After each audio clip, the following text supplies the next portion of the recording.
Hmm. So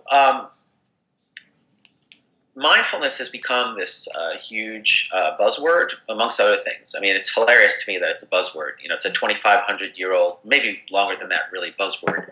If you go back to yoga and other mindfulness techniques, but Buddhism in particular, Buddhism and recovery overlap in a ton of ways. If you're looking at recovery as 12-step recovery, if you do a reading or a rereading of the 12 steps and read past and through the Judeo-Christian background and into the more universal sort of spiritual principles that are there, there's a lot of overlap from a lot of places.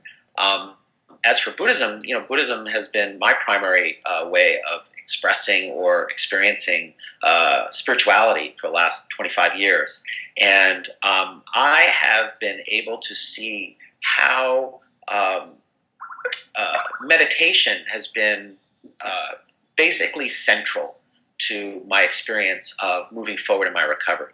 So in my own recovery and the recovery of a lot of my clients who work along the same lines. So if you're looking for direct hits as for how Buddhism and recovery line up, Noah Levine, my partner at Boulevard Centers, he has written this book, Refuge Recovery, which outlines a Buddhist recovery program for addiction that utilizes the Four Noble Truths and the Eightfold Path.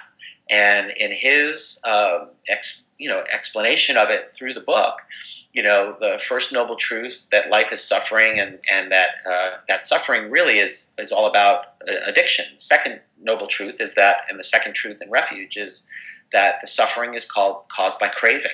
Essentially, it's a direct hit. Craving, addiction, is the source of our suffering. And so the third noble truth speaks to, so how do we end suffering? We end suffering through ending craving. So, and then the fourth noble truth says the Eightfold Path is the way that you might find your way out of craving.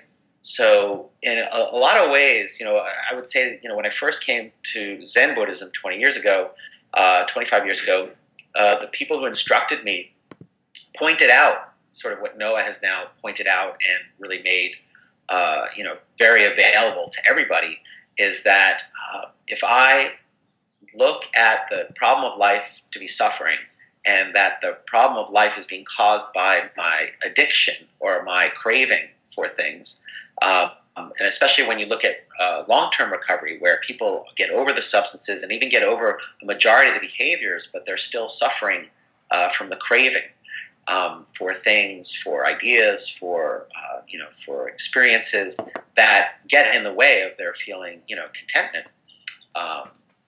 That there's a direct hit there. So I feel like